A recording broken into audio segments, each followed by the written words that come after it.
鸣车。快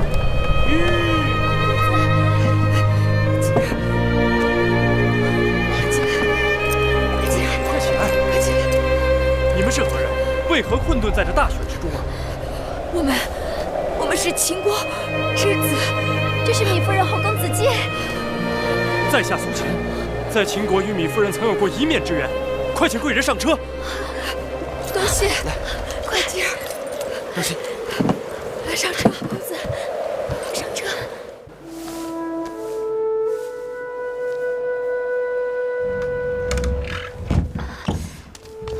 夫人，苏子走了。是。临行之前，苏子吩咐他的手下把公子的貂皮衣裳给赎回来了。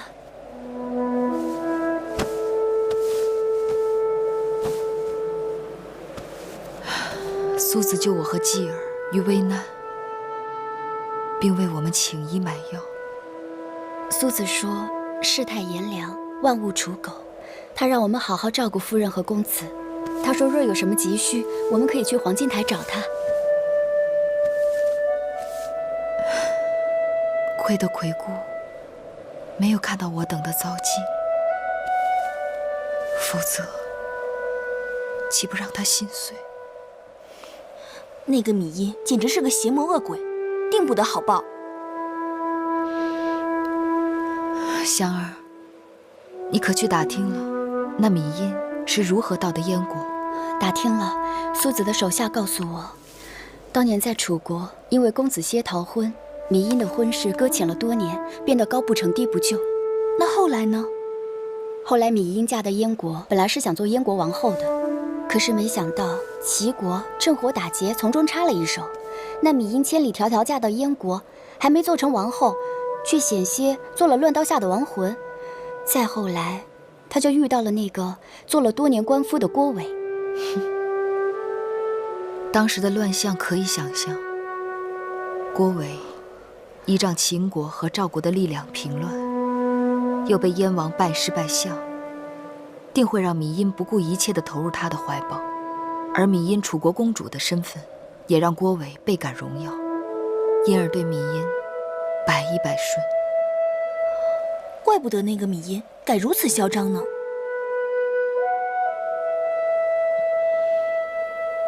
苏子，燕王求贤若渴，苏子乃治国安邦之奇才。上次苏子来见我和燕王侃侃而谈，令人茅塞顿开。望苏子能长久留在燕国，出入朝堂，成为社稷肱骨，共商天下大计。苏秦才疏学浅，蒙燕王亦厚厚爱。先生不必过谦，当年齐国乱燕，奇耻大辱，至今未报。如今大王一心想强燕而图天下，不惜输尽钱财，正是为了招募先生这样的兴国治世之才。齐王骄横暴虐，遭各国诸侯愤恨。大王想学习国耻，并非难事，但眼下齐国国土广阔，人口众多，以燕国一国之力攻打齐国，很难一蹴而就。不如联络赵、楚、魏、秦等国，结盟立约，共同讨伐。苏子所言极是，郭国相与诸国结盟立约，要为眼下头等大事。大王，微臣一定照办。在下还有一言，不知当说否？请说。大王既然打算与诸国结盟，就该善待诸国之子，免得因为他们的不测之祸而与他们的母国生出龃龉嫌隙。请先生明示。昨日，在下回黄金台驻地，偶遇秦国质子公子季和他的母亲芈夫人，他们蓬头垢面，衣不遮体，挣扎在风雪中。幸好在下发现，把他们送还驿馆，不然必定冻死在大街上。此事当真？绝无虚言。国相，我曾说过以礼相待，这又是怎么一回事？以后定是微臣属下疏忽，办事不周。望国相查明原委，尽力补救，切莫耽搁。微臣这就去办。微臣告辞了。国相慢走。母后，那寡人也回宫了。去吧。大王慢走。义后，苏秦告退。苏子请留步，我有一事向先生讨教。义后请讲。青青，再去给先生倒一杯热茶来。是。苏子请坐。看来芈月他们真的遇上麻烦了。难道义后对芈夫人的现状毫不知情？我本是恨芈月当年对苏子无情，不想再与他有任何纠葛来往。可刚刚听先生说，他和公子季差点冻死在风雪之中，又让我忍不住牵挂起当年的情谊，心有不安。苏秦离开秦国，义后为何要责怪于芈夫人呢？难道当年不是他在中间作梗？当年你父王重用张子，弃用苏秦，实乃对朝臣的权衡之术。你父王并非昏君，若不是他心中也有疑惑，怎会听从后宫嫔妃一人之言？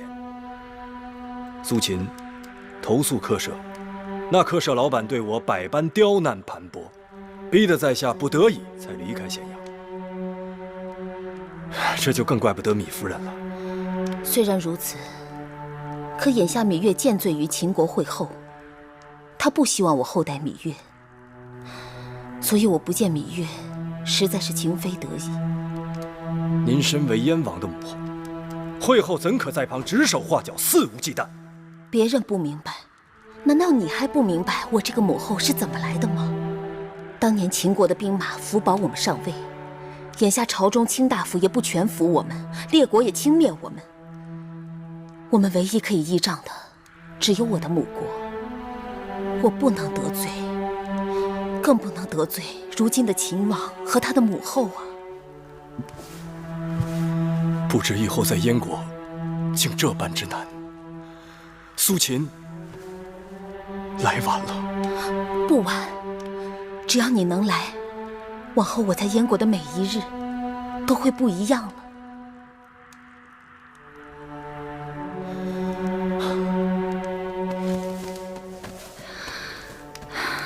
这晦气的燕国，一年到头满眼的冰雪，能有3、5个月的春色就不错了，弄得我寒气上身，骨头整日酸痛。夫人定是操劳过度了。这么大的相府，万事全仰赖于我。我若不斟酌计较，劳心劳神，谁来操持？夫人说的是。就这么还有失手的时候。那日，我满心以为那个贱货被我赶出黄金台，定会毙命于大雪之中。谁料竟被一个好事的家伙搭救，捡回了半条性命。竟有此事！一个叫苏秦的东周世子，胆敢坏我大事。原本想让人给那家伙点颜色看看，可下边人说他是相爷新寻到的宝贝，动不得他，真是气死我！相爷今日回来的好早啊！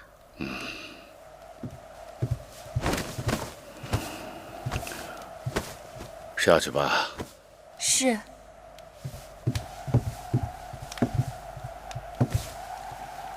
什么事啊？进门就冲我耷拉着脸。夫人，你与那秦国质子有何过节？一定要置他们于死地？相爷的话真好笑，我与他们有何过节？明明是相爷上次回来提起秦国会后来信，说让咱们不必善待他们，让你为难得很。我可曾让夫人帮我的忙？相爷既然有难处，妾身替夫君排忧解难，有何不可？大胆！你一个妇人，不在府中好生料理家务，竟然自作主张干预朝政。妾身哪懂什么朝政，只是看夫君作难，帮你一把。谁料好心当成驴肝肺，竟招来你横眉立目。好，既然我犯了大罪，那你治罪好了，要杀要打全由你。反正你是国相老爷，杀了我一个楚国公主，也可以让你扬名天下了。夫人，坐。好了，夫人，反正你是看我样样都不好。若这样，赶紧把我送回楚国去。哎呦，夫人，你说哪儿去了？我怎么舍得把夫人送回楚国呢？啊？哎呀，哎呦，夫人，快看，今日有人呐，给老夫啊送来了一只金钗，一只鎏金凤钗。这金钗是实打实的货色，凤钗虽是鎏金，但做工精巧，美轮美奂。老夫知道夫人对这首饰见地独到，所以啊，特地把它们带回来，与夫人共赏。啊，夫人，这两样东西可好？哎，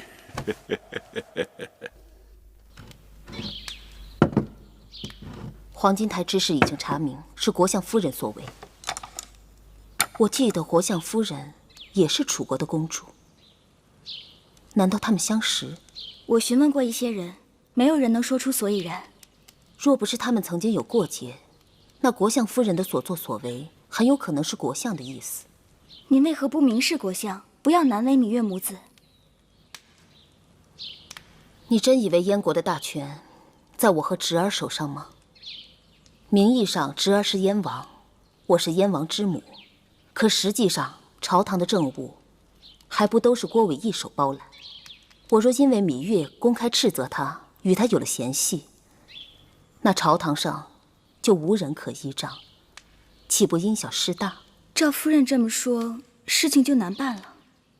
眼下对芈月他们来说，一碗热粥比一箱珠宝更为紧要。或许不用我们出面，就有办法可以帮到他们。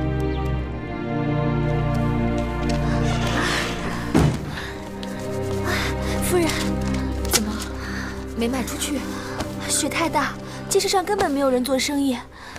刚才遇上赵晨，他盯着我们要炭火钱和房钱，我气得骂了他一顿。他给的炭火根本就点不着，还有这破房子四面透风，可房钱都快赶上一间上等的贵客房了。骂他又有什么用？他说了，我们4个人住在一间房，房价自然要翻番。他还说，若不是他心善，早就把咱们赶到街上去饿死冻死了。你们一定累坏了，喝口水，歇一会儿。哎呀，都结冰了。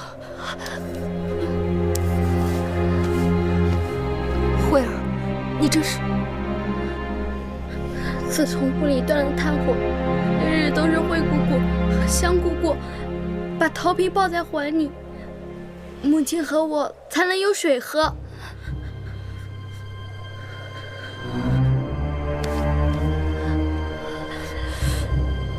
这样不行，若是雪再不停，我们就只有等死了。夫人，除了这些书简，还能卖几个钱？我们已经一无所有了。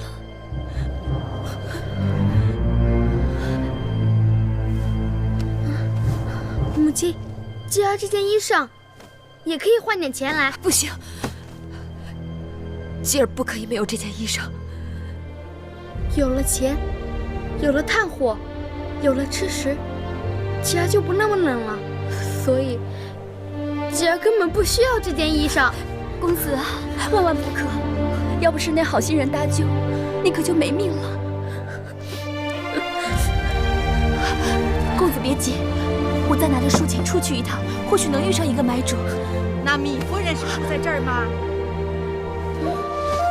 芈夫人是住在这儿。你是何人啊？哎呀，可算找到你们了！来，进来，进来。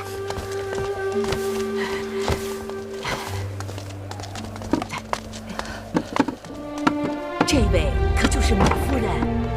是。老身是西市的牙婆，人称五婆。婆婆免礼。找我有何事？是这样的，那个陶隐，陶老爷，前些日子偶然在夫人的女婢手上买到了几卷《诗经》，欢喜得不得了。今日陶老爷亲自找到我，无论如何让我来叨扰夫人。这是陶老爷让下人送来的竹简，烦劳夫人为他们家抄录一份婚姻礼仪方面的试婚礼。这个是半担疏米，这个是一担炭火，还有些许钱。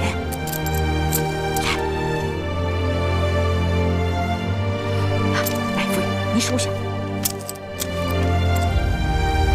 试婚礼抄好后，就送到陶老爷家。陶老爷还答应了送2匹帛、6斤肉为礼。只是这试婚礼要得急，半月之内就要抄完。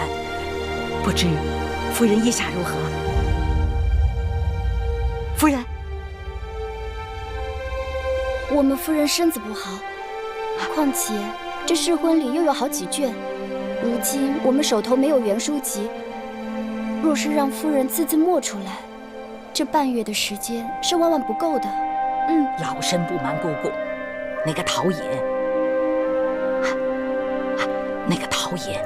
原是工匠出身，是前些年打仗立了功才封的官，不是什么世家，家里礼乐方面的典籍都是没有的，所以急需诗礼方面的典籍，庄严门面。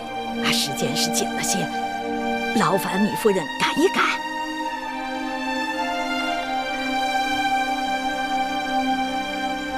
要不我去找陶隐商量，再加点礼，如何？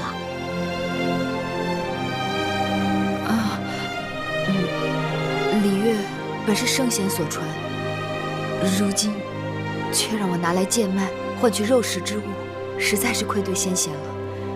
若再讨价还价，岂非斯文扫地？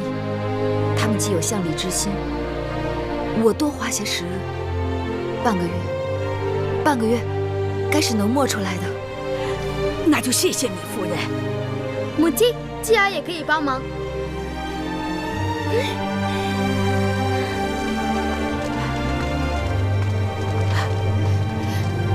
夫人留步，老身告辞了。谢谢王侯少爷。哪来这许多礼数啊？帮你们就是在帮我自己。陶隐说了，以后家里的所有典籍都有劳夫人抄录，夫人以后有的忙了。行，半月之后我再来驿馆找夫人。好，告辞了。谢谢婆婆，谢谢婆婆，慢走。半担疏米，一担炭火，抄好后还有2匹帛、6斤肉，有许多典籍要抄，母亲和我有的忙了。是啊。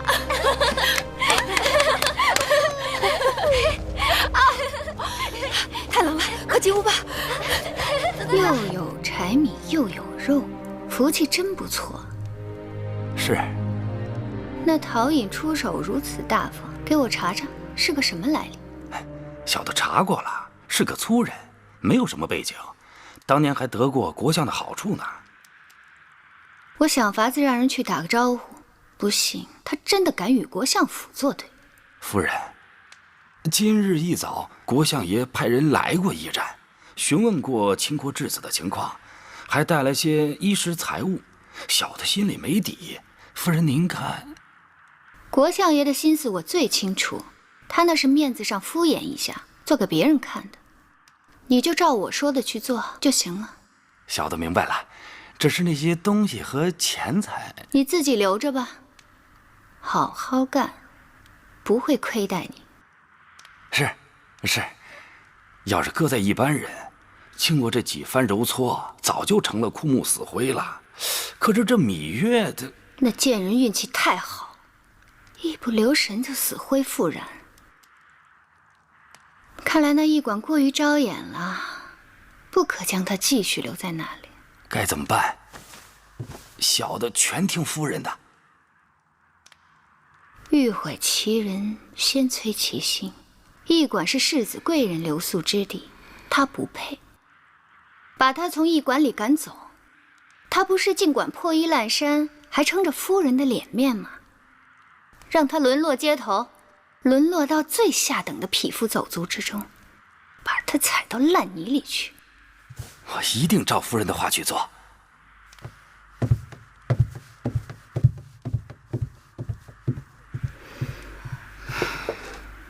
夫人，何事？灵儿担心。担心什么？担心相爷。既然米夫人，那个贱人，已经沦落至此，再无翻身之日，夫人何苦再劳心劳力？不妨由他自生自灭，免得让相爷知晓，心中不喜。他喜与不喜关我何事啊？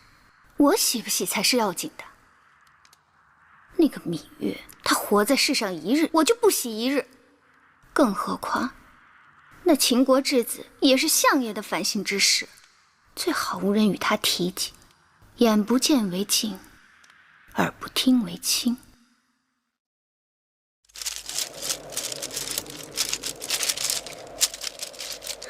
这是婚礼的最后一卷，明日抄完，婆婆就可以拿走了。这其中也有公子的功劳，姑姑要怎么犒劳公子才是呢？婆婆会带来肉，对吗？是啊。哼，季儿好想吃肉，我要饱饱的吃一顿大肥肉。好，大肥肉，母亲答应季儿。李夫人，李夫人，小的有礼了。有何事？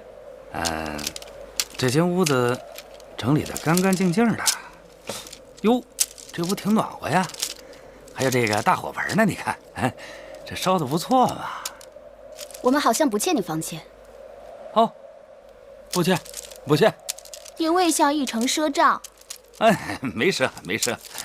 那既然无事，一成还是自便吧。没看夫人忙着呢吗？那咱就长话短说。李夫人，过2天这驿馆啊要来贵客，所有的房间呢都包出去了，啊，也包括这间，所以呢，就劳烦你们几位另谋他处吧。啊？什么？你要把我们赶出去？不是赶，是请出去，请出去。按照规制，各国质子来往都住驿馆，你把我们赶出驿馆，是何道理？李夫人，这驿馆就这么大点的地儿，来的都是各路的贵客，自然谁给的价钱高，就让谁住嘛。我们的房钱已经比别人高出许多，你这是故意刁难，还有王法吗？别跟我这儿大呼小叫的，这是燕国的驿馆，不是你们秦宫。论王法，我比你清楚，跟你们打声招呼，这是客气的。若不知趣，愣要纠缠，休怪我赵臣翻脸无情。你知道了，容我们再住几日，收拾东西。哎呀，你们这是叫花子搬家，哪有什么东西可收拾的啊？我们交了房钱，日子还没到呢。那就赶快吧。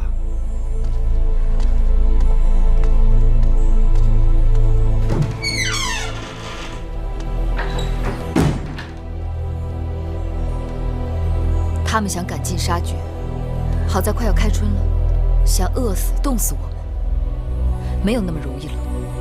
可我们离开驿馆，能去哪儿啊？天地之大，还能没有我们的容身之地？可是公子与夫人的身份尊贵，是龙血凤髓，贤身贵体，怎可浪迹于街市？身份既不能当衣穿，也不能当饭吃，计较它有何用处？堂堂正正，德配天地，自然尊贵。母亲，吉儿早就受够了这一城的恶气，离开这儿，我们不受他的管束，反而活得更畅快些。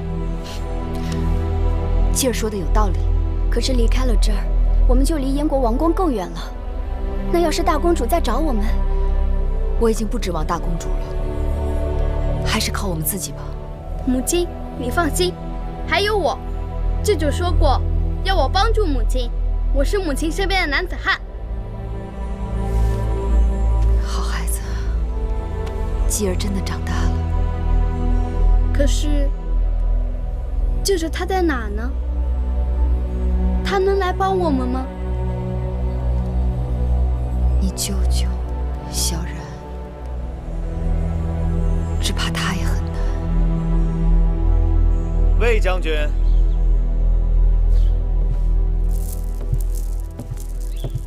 臣在。大将军司马错一再上书，说你平巴蜀之乱，战功彪炳，应该给你升迁。封赏你什么爵位好呢？功臣、武大夫、少良造？哼，怎么，魏将军嫌这些爵位不够显赫？宫中左庶长一职，至今还空闲着。寡人今日就当着朝廷重臣的面，封你为左庶长，如何呀？大王，这我等也上过战场，战功赫赫，凭什么他当左庶长？凭什么呀？凭什么？看来这朝堂上有雄才大略、胸中甲兵的，不止魏将军一个人。若想让众人心服口服，只好实力说话。不如魏将军与这几位力士比试一番，我们点到为止。只要魏将军打败了孟奔、乌霍、任比他们当中的任何一位，这左庶长就是你的。但是如果你输了，这左庶长一职只好让孟奔来做了。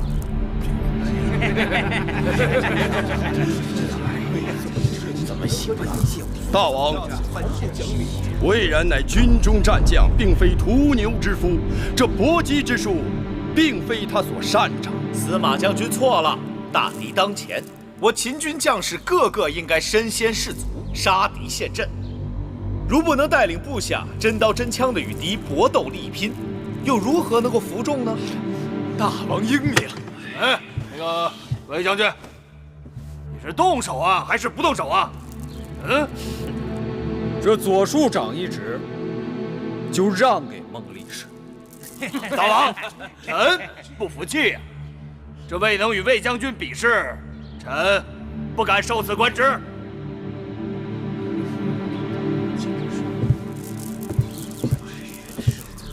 大王，此事荒唐，不可。楚离子，大王自有大王的道理。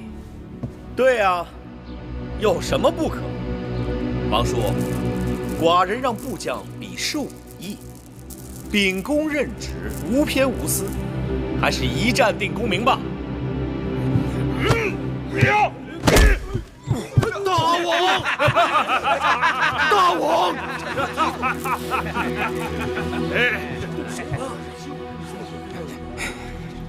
真是荒唐！大王，这不可呀！大王，此举荒唐啊！大王，匹夫，鲁莽匹夫啊！大王！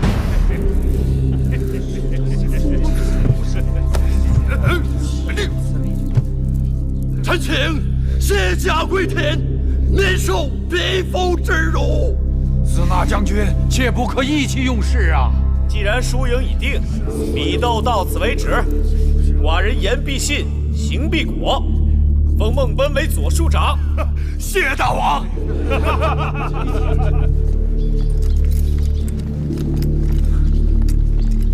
司马将军，司马将军，司马将军留步，我会去规劝大王。司马将军不要做意气之争。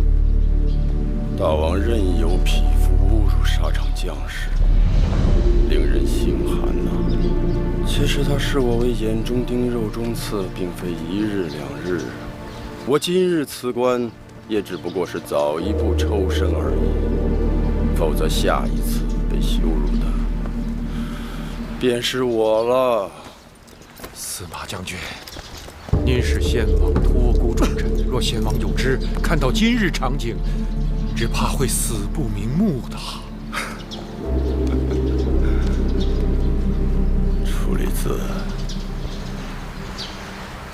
我只问你一句：你当年在先王面前用尽心力，百般劝说，就是要保这个太子。如今这样的大王，这样的大秦，你可有后悔？你明知道我的心思，我……好了好了，不说了不说了。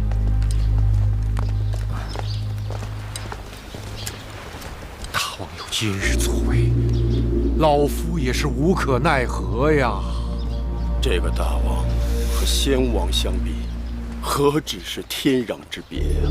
先王谥号曰惠，曰文，人人赞颂先王施惠国人，吸引名士，为大秦一统天下打下基础。可那一统天下是要用军功，用谋略，不是依靠几个牛马般的莽夫去横冲直撞。什么秦国第一勇士，凭力气大，就可碰大将军。大秦岂不成了诸国笑柄？牛马力气最大，只配拉车耕地，只配宰了吃肉，能争胜天下吗？司马将军，数百年来，秦国用的是勇猛武将征伐天下，若都是手无缚鸡之力，光凭口舌，能打得江山，收复人心吗？再者，你怎见得大王手下的力士们都是有勇无谋呢？大王心胸博大，立志要学周武王。那攻得王城，夺得九鼎，完成王图霸业，是要搏命的。说不定还真靠不上你司马将军，而要靠那些勇猛力士。甘有下，你怎能火上浇油？少说两句，替我留一留司马将军。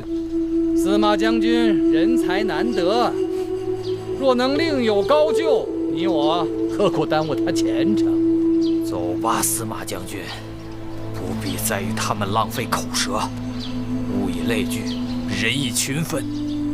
他们哪知倒行逆施，必有报应。魏然，你信口雌黄，当心杀身之祸！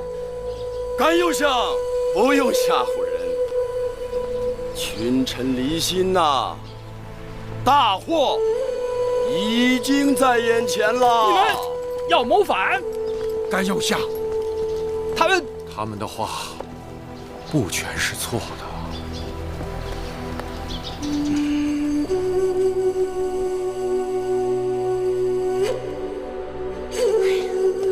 说好了是半个月的，这都过了多少时日了？巫婆不会忘记了吧？巫婆会不会生病了？她若是病了，那陶老爷也会让伙计来去抄写的试婚礼啊。难道他们不想要了？这香儿日日都到街头去寻巫婆。今日无论是否能找到，我们都要收拾行李，准备明日搬出驿馆。可是我们能搬到哪儿去啊？这炭火没了倒也罢了，反正马上开春了，一日日会暖和起来。可是我们的黍米都已经吃完了，就连烛火都快点完了。母亲，那个陶艺先前不是说有很多典籍让我们抄吗？我们若走了，他该如何与我们联络？谁还替他抄啊？先让他把那2匹帛和6件肉拿来再说。我猜测，其中定是有什么变数。此刻，我们只有以不变应万变。吉儿，帮母亲收拾东西吧。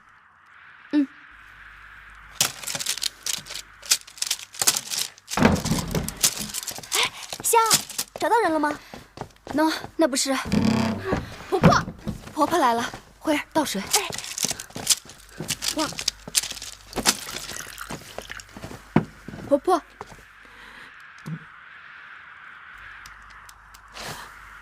糜夫人，婆婆，我们日日都在等你，你怎么此刻才来啊？香儿，你们是如何碰上的？你们以为我在哪儿找到的巫婆？就在驿馆门口，她定是转悠了好久，见到我反而掉头就跑。糜夫人，巫婆，我对不起你们，我对不起你们。巫婆，看来你是遇上难事了，不妨说出来。糜夫人，前些日子我不是带着下人来吗？让夫人抄录试婚礼，可回去不到10日，那个陶尹就派人来知会我，说他改主意了，让你们抄的试婚礼他不要了，无论过去承诺过什么都不算数了。当然那些柴米定金他是不会要回去的，只是答应的其他东西，2匹帛6斤肉，想都别想了。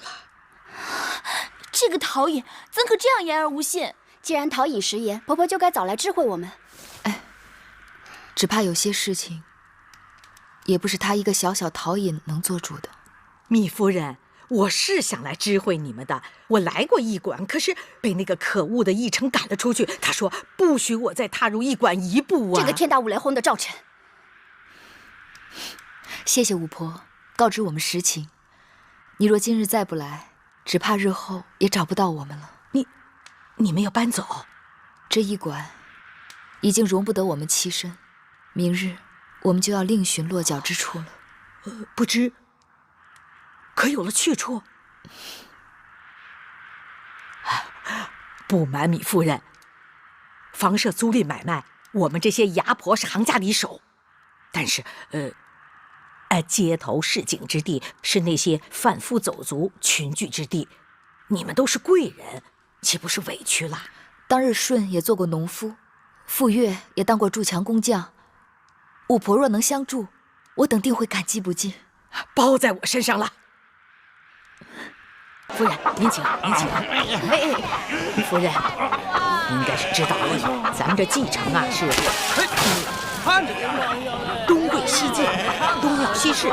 这西市既有引车卖浆之贼，也有偷鸡摸狗之徒。夫人，您可得多担待点啊！巫婆到了没有啊？到了，前面就是了。我们已经看了2家了，第1家都是下酒楼的卖艺人，第2家鸡飞狗跳都是摆摊贩的。我们夫人要求可不高，一是要清静，2是不要过于局促狭小，3是不必多说了，能清静就已经很好了。夫人放心，这一家是最好的，既清静又宽敞，保夫人您满意。夫人，到了，就是这家。甄嫂，甄嫂，就在这儿。甄嫂，甄嫂，开门！甄嫂，你们找谁呀？这屋里的主人。石头，这院里无人，只有鬼。别胡说！石头，回家。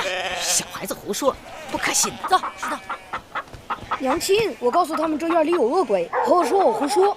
哼，若是没有鬼，那便是谁住进去，谁就会变成鬼。谁住谁变鬼。你这妇人也是做娘亲的，如何教导小孩子？别理会这些人，回家。我不回家。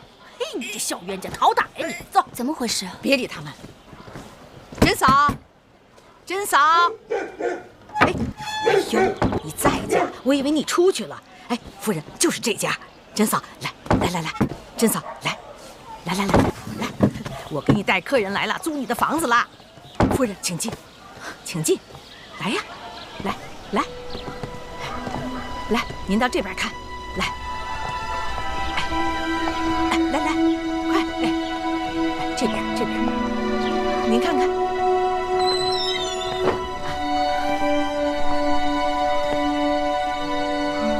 还有这边，哎呦嘿，小心啊，小心脚下啊，这边。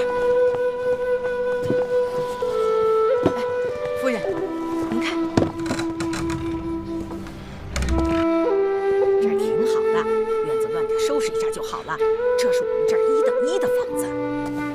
甄嫂，你家几口人？这房子怎么租啊？这么大一间院子，怎么就只有你一个人？家里的其他人呢？满满的都是人，公婆、老儿、大伯、小叔，满满的睡觉。夫人，不瞒你说，他们家的人都死了。他大伯原是军籍，后来战死军中，她在军中的丈夫也死了。她他公公为了让小叔子活命，自己去从了军，再也没回来。后来齐国人来了，把他小叔子也打死了。他可怜的儿子病死了，婆婆呢也饿死了。像他此刻这样，也是在等死。夫人，这种地方怎么能住啊？如今天下太平了，不打仗了。我不是牙婆吗？我就看着珍嫂可怜，想着能不能找点客人，把她这个房子租出去，多少赚几个钱糊口。他只是有时候糊涂，其实人挺好的。前些日子孙屠户还托人说媒要娶她呢。巫婆，我知道了，让我想想。我想了半日，那院子走进去，的确叫人心寒。那哪是人住的地方？一院子的鬼，唯一的活人还是个活死人。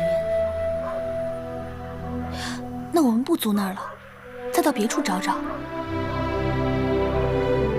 不是租不租那院子的事，而是那些事致塞人的气息。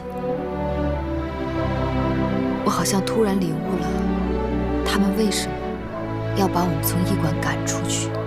他们不仅要我们冻死、饿死，更要我们的心死，要我们即使有一口气，也要如同行尸走肉。西施虽贫贱，可比贫贱更恐怖的是巫王。我在想，我和继儿和你们会不会就此泯灭在那儿？夫人，我一路想，一路回到了驿馆。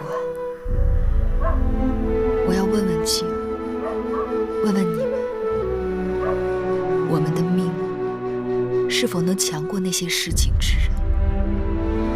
进门时，恰巧继儿在念孟子告子夏：天将降大任于斯人也，必先苦其心志，劳其筋骨，饿其体肤，空乏其身，行拂乱其所为。我明白夫人的意思了，我们收拾东西，明日搬家。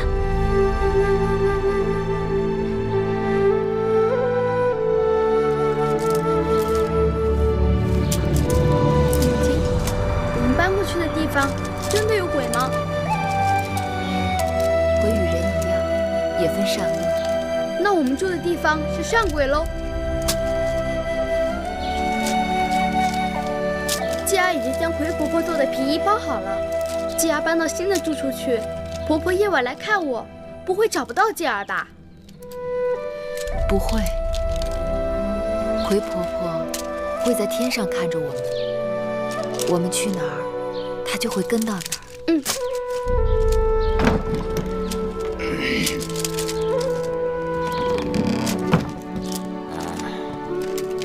本议程来。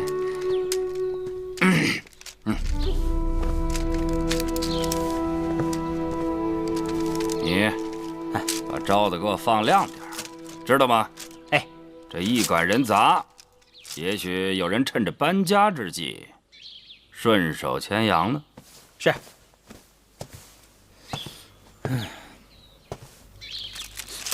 这什么呀？哼。公子，刚才夫人与公子说，鬼也分善恶，公子可见过恶鬼？公子在屋里好好找找，眼前就有。我找到了，是他。哼，枯骨死草，没几天了，就剩下嘴硬了。给我看着。是。哎，来，夫人进来。珍嫂，珍嫂，我们来了啊。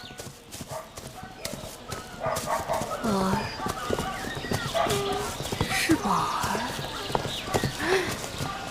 是宝儿。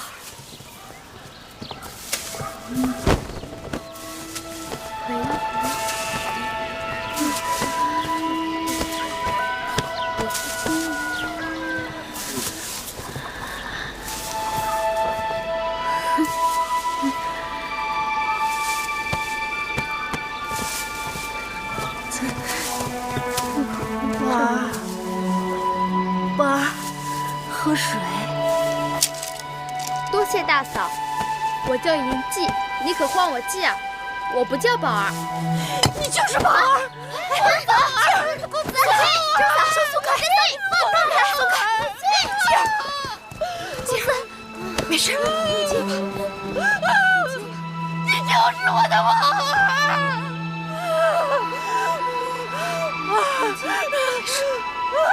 没事情。公子，我去看看。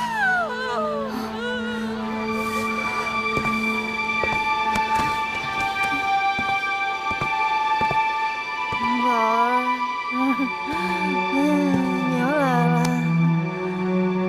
我吃不吃？啊，宝儿，宝儿。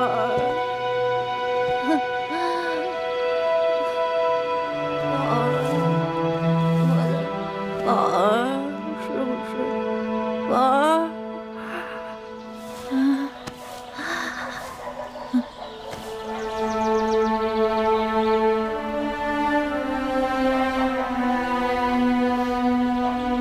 宝儿是你的儿子。宝儿，好孩子。宝儿从小就懂事。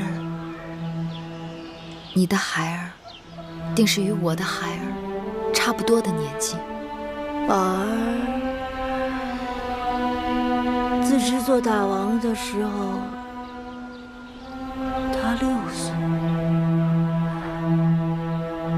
然后后来齐人来了，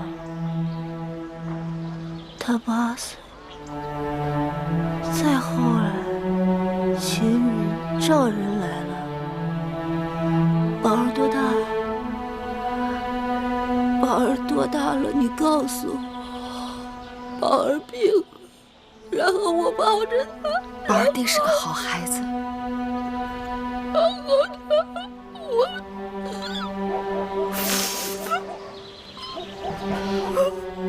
你没了骨肉，唯有亲人也不能相聚。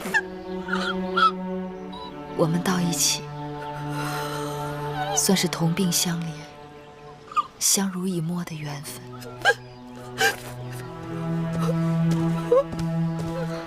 母亲，母亲，既然饿了，宝儿，宝儿，这有吃的。宝儿，这儿。不行，宝儿，娘有黍米，娘给你做啊。娘，那你去做。娘有黍米，我去做啊。宝儿，母亲，这位大嫂有点怪异，她是不是得病了？她是患了思念儿子的病痛。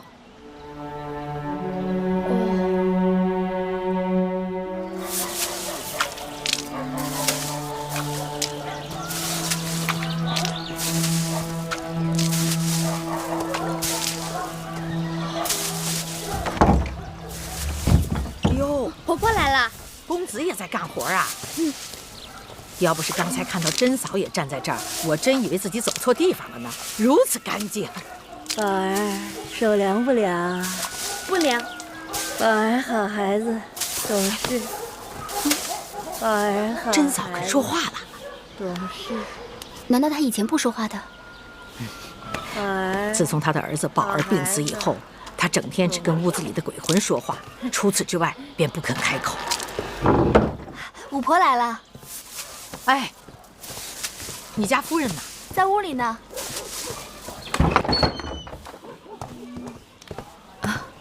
五婆来了，快坐。夫人，慧儿倒水。是。真能啊！米夫人，你们可真是贵人呐！无论到哪儿都给哪儿带来了贵气。你看，连好几年不开口的甄嫂都和我们说话了。五婆才是我们的贵人，让我等有了片瓦遮身、立锥之地。芈月敏感不忘。哎呀，米夫人，老妇是心中有愧，若能折些罪过，倒也好。哎，米夫人，这些衣物可是宫里的东西啊。这虽然旧了点儿，但料子和针线那是上等的。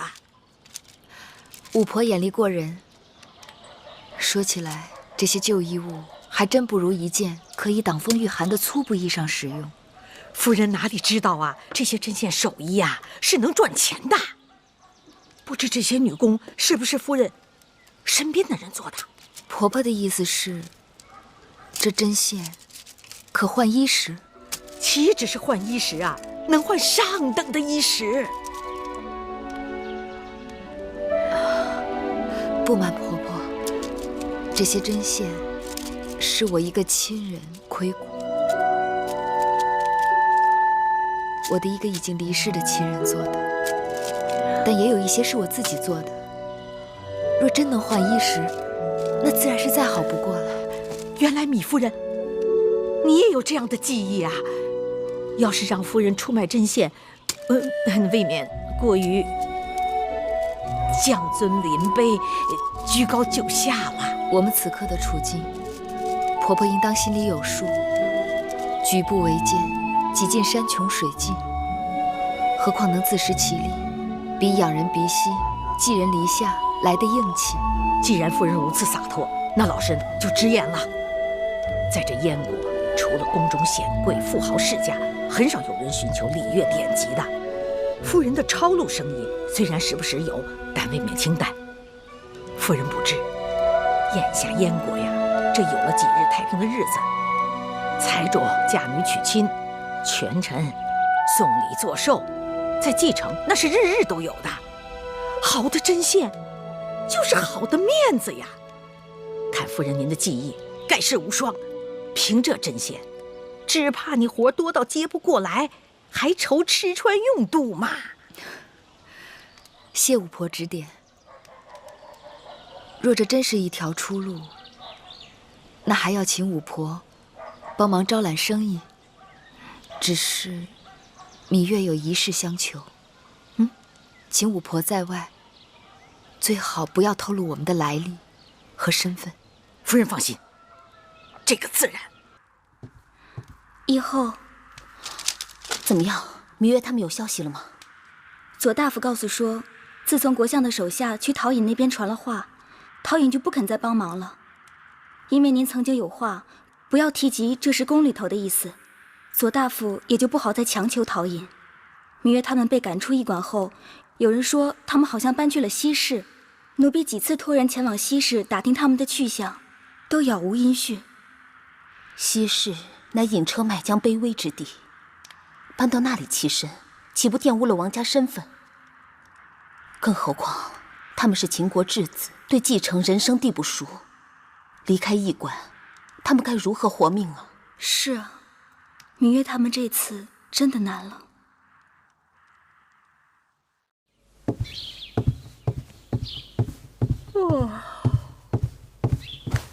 会后，这是宫里头该发的年俸，永香令让小的拿过来给会后过目。这邢夫人的开销这么大呀，年俸5000担，还有素绸、织金、缂丝、闪缎、各色皮毛，你看看，这都什么规矩啊？邢夫人的年俸是先王时就定下的，说邢夫人对秦国之功堪比一个大良造。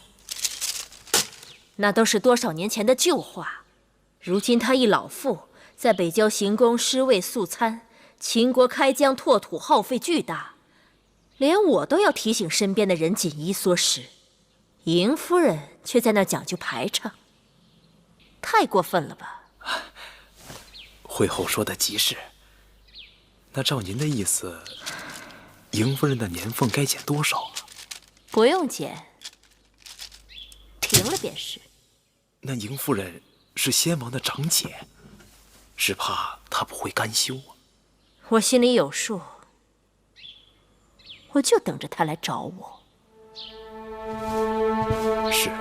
夫人，宫里的新精米已经没有了，只剩下一些糙米，蛋、肉、新柴也该采买了。照理说，每年这个时节，年俸早就该发下来了。奴婢去找永相令讨要，永相令却说，今年的年俸给与不给，给多少，全由惠后说了算。惠后是要我去找他，与他还个价钱。那夫人去找惠后吗？我要的东西在他手里，而他想要的东西，我却万万不能给他。哼，不见也罢。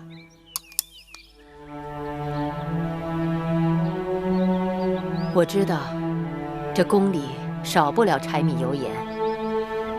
春天到了，咱们可以在宫里自己养些个鸡鸭，再在那洼地里种些个麦蔬。夫人，我还没有老到无法夜爬扶犁的地步吧？是夫人。他们都是从小和你一起长大的兄弟，你从秦国回来，重新做他们的首领，应该是得心应手。秦王夺了司马错和魏冉的兵权，要不是他们拼命拦住，我定带人打上朝堂，宰了那个妖妇，还有那个猪狗不如的大王。然后呢？然后就让我的外甥嬴稷做大王。臭小子，我一直以为你只会打仗杀人，什么都不懂，没想到你也会让自己人当大王啊！你以为我来这里干什么？找我借人，去打秦国，杀人呢？对，我可不想像魏冉哥哥那样被困在咸阳东城。我被这个恶气憋得脑袋疼。白起，这次你带人马去敲打秦国，每一仗都要声势浩大，不仅要打赢，还要打疼他们。我让你敞开了杀人，这样，你魏冉哥哥重新领兵的机会就来了。我杀人，魏冉哥哥就能重新领兵了？对，只要你闹得秦国边城无一日安宁，到时候他们缺兵少将，顾头不顾腚，他们就会让魏冉出来，重新领兵。这主意和我比起，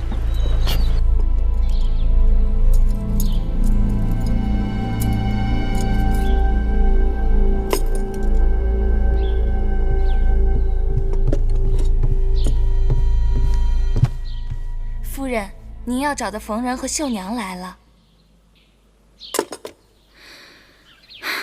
这燕国就是这样古怪，春日来了，花儿好像一夜都突然怒放了，生怕谁比谁差了。明日宫中春宴，我是国相夫人，更不能被那些寻常粉黛给比下去。夫人的相貌在宫中已是绝色，夫人新做的桃花绣服一定可以艳压群芳，无人可比。告诉他们，那件桃花绣服做好了，再赶快为我做几件夏衣。这燕国夏日一晃而过，若没有几件花色新鲜、薄若蝉翼的夏衣上身，都不觉得曾有过夏日。知道了，夫人。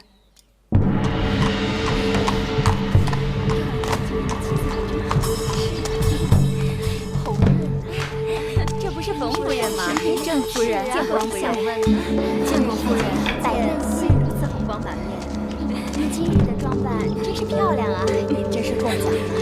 见过夫人，郑夫人今天真是光彩照人呢。夫人这套衣裳真是华美异常啊！您真是过誉了。是啊。国相夫人，国相夫人。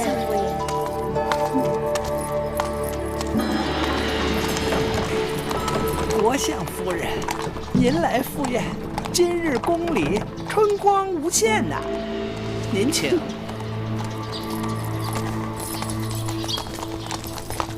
齐国对燕国一直是虎视眈眈，企图吞并燕国的国土。燕王决议，联络诸国，结盟立约，共同讨伐。楚王早有与燕国交好之意，所以楚王一收到燕王的来信，即刻派我出使燕国。老夫自知是坐在了火山口啊！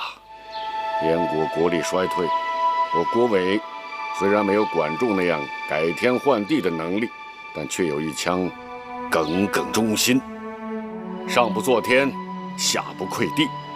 老夫定会竭尽全力，敦促大王母子听从苏先生和黄公子的忠告，尽早确立与楚国和其他诸国的联盟。如此最好。国相，子歇既然来到燕国，还有一个不情之请。但说无妨。听说秦国公子季与其母芈夫人在燕国当质子，不知眼下情形如何？黄公子与他们相识？芈夫人本是楚国公主，与子歇是故人。楚国公主？原来黄公子与芈夫人曾是故人。在下前日去过驿馆，打算探望公子季母子，谁料却被告知公子季和芈夫人已搬离开驿馆，不知去向，真是令人担忧啊！公子季和芈夫人他们离开驿馆了吗？正是。这老夫的确不曾听说呀。前些日子，老夫还曾经派人给芈夫人他们送去了钱财，并传话给那驿丞，叮嘱他对秦国质子不可过分苛刻。哎呀，你看这怎么说走就走了？为何缘由啊？据说是因为驿馆所价过高，使得公子季和芈夫人不得不另寻他处。他们虽身为质子，可并非街头弱小，怎可任人盘剥呢？更何况公子季是义后的骨肉兄弟，身份尊贵，为何连个驿丞都敢欺辱他们？这是个贪吏，利令智昏。公子放心，老夫定去查个明白，若有行为不检，严惩不贷。子歇恳请国相尽快查清楚公子季母子的下落，以免他们流离失所，无处安身。那是自然。子歇谢过国相，先告辞了。那个田将军的夫人算是什么东西？竟然也敢诸围催让，在我面前卖弄她的首饰。夫人说的是。还有那个慕容夫人，她夫君不过就是宫中的五大夫，她竟肆无忌惮在春宴上盖过我的风头。慕容夫人往日对夫人还是很恭顺的。看她今日穿的那件富贵海棠锦衣，那是恭顺吗？那是明目张胆的羞辱。依灵儿看，慕容夫人的海棠锦衣的确是清丽脱俗，可夫人的桃花绣服更加严厉悦目，并不比她差呀。你也气死我呀！没听到义后在春宴上夸赞慕容夫人衣服上海棠绣得好，还说什么桃羞杏让，那桃指的是谁呀？那不就是我吗？你猪脑子！哼！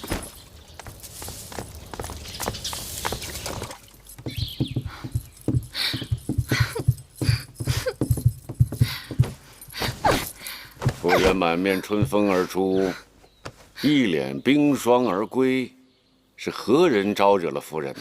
还能有谁？田夫人、慕容夫人，还有义后。这样说来，春宴上的人有一半都开罪了夫人。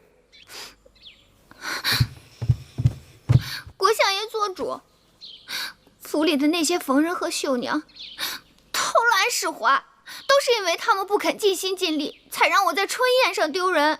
夫人的意思是，府里的缝人串通了春宴上的夫人们，故意惹国相夫人生气了。好了好了，别生气了，来，喝杯茶啊！来来来，茶都凉了。灵儿，重新去烹茶。是。今日府上来了一位宾客，向老夫打听一个人。打听什么人啊？秦国质子公子季的母亲，芈月，芈夫人。你什么意思啊？老夫也是刚刚知晓，芈夫人竟然也是楚国公主。那又如何？这样说来，芈夫人该是你的姐妹吧？别跟我提那个贱人。为什么？她不配。她不配做什么呀？不配做楚国公主，还是不配做你的姐妹啊？我说了，别跟我提她。既然你对他讳莫如深，定有原因。若让我不提也不难，但必须讲清楚究竟。更让我百思不得其解的是，那黄歇也算名头颇大，也是举世英才，但与我说起那米夫人的情形时，却是一副关心则乱的模样。黄歇，你是说楚国的黄歇在打听那贱人的情形？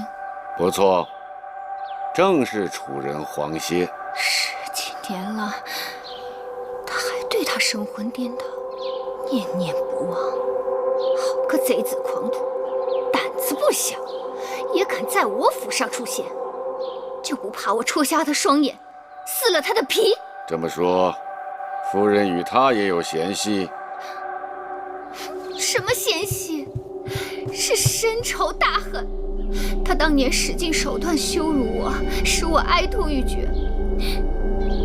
你是我夫君，本该替我做主伸冤，却开门一刀，将仇人恭恭敬敬地请进府里，令妾身再次蒙羞。哎呀，他是楚王派到燕国的使臣，来与燕国商谈结盟之事，算是我的贵客。我能怎么办？